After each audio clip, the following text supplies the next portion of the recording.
Vulnerability is beautiful when you can speak your truth and you can be honest about where you're at and who you are.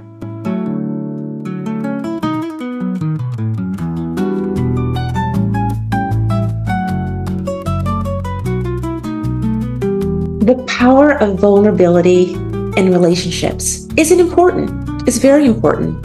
It's important if you are in a healthy state.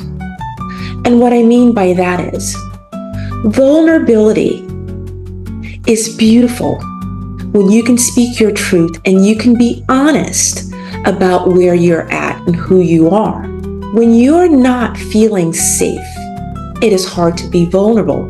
So how do you recognize how to be vulnerable and when not to be vulnerable? It's according to how you are programmed. You have two sides of your brain.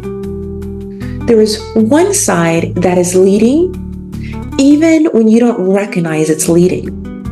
And that is the part that you have to work on, work through, and understand where you're at. In order for you to be vulnerable in a relationship so you can be honest, you have to process all of those things that are keeping you from being vulnerable, that are keeping you from being honest, that are keeping you from being open. And when you feel safe, because safety comes from being grounded, when you feel safe and you can speak a truth that is based on processing all of that information, because each one of us, let me lean in, each one of us is holding energy, holding past situations that we have not processed well. And we don't know how to use that information properly. You use it for good, not for bad.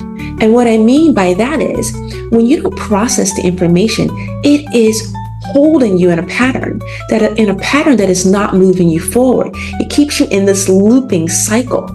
And then you start to feel stuck. And then you start to wonder why your heart is not getting what you want.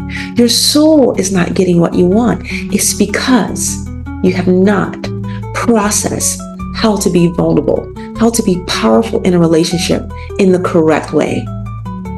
I hope it helps, because it's so important to process all of that information. Be well.